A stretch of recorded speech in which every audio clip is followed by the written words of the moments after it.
বউ হাজবেন্ডকে মেরে সুটকেসে ভরে রাখছে, স্বামী বউকে মেরে ফ্রিজে ভরে রাখছে, নিজের মা 10 মাস 10 দিন পেট থেকে সন্তান বের করে সেই সন্তানকে গলা টিপে মেরে ফেলছে পরক্রিয়ার জন্য।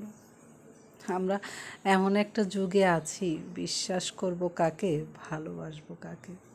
কাছের মানুষরাই যখন ছুবল মারে, আমরা কাকে বিশ্বাস করব?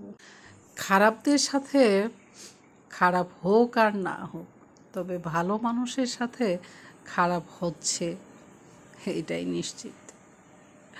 আমাদের চারপাশে এত গিরগিটির মতো রং বদলানো মানুষ আছে যে আমরা বুঝতেই পারি না কোনটা মানুষ আর কোনটা অমানুষ। মানুষ মানুষকে ঠকায়, তবে আসলে সে মানুষ না, সে মানুষ রূপের গিরগিটি। কারণ মানুষ কখনো মানুষকে ঠকাতে পারে না।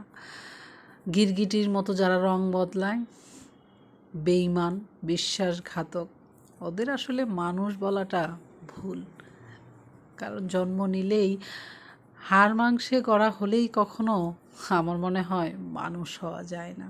মানুষ হলে মনুষ্যত্ব বোধ লাগে, বিবেক লাগে, বুদ্ধি লাগে, মানুষ মানুষকে ভালোবাসতে লাগে, তাহলেই তাকে হয়তো বা মানুষ বলে।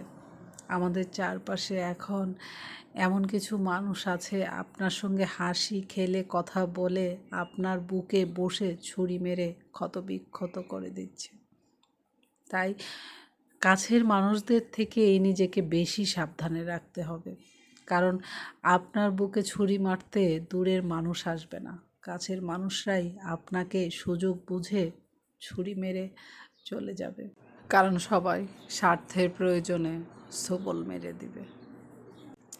আমরা এখন এমন একটা সময়ে আছি, যে মা বুকে দুধ পান করিয়ে আমাদেরকে তার জীবনের সমস্ত বিসর্জন দিয়ে আমাদেরকে বড় করে, একটু স্বার্থের জন্য, হয়তোবা বউকে খুশি করার জন্য, না হলে স্বামীকে খুশি করার জন্য সেই মাকে আমরা বৃদ্ধাশ্রমে, সেই বাবাকে আমরা বৃদ্ধাশ্রমে ফেলে রেখে আসি, কখনো খোঁজটা পর্যন্ত নেই না। এবং কি ঘরে থাকা অবস্থায় মাছ মাংস দিয়ে ভাত খেয়ে সেই মাকে দুমুঠো ভাত পর্যন্ত দিতে চাই না। এখন আর কাউকে বিশ্বাস করতে ইচ্ছা হয় না, কাউকে বলতে কাউকেই না। আসলে আমরা এখন এমন এক যুগে, এমন এক সমাজে আছি, যখন নিজেকে বেশি ভালোবাসতে হবে, নিজের সব গোপন কথা নিজের ভিতরেই রাখতে হবে। আমার কতটুকু অর্থ আছে, আমার কি আছে কি নেই, কারোর সঙ্গেই যেন আর ভাগ করার সময়টা নেই। কারণ সবাই সুযোগ পেলেই ছোবল মারার অপেক্ষায় থাকে।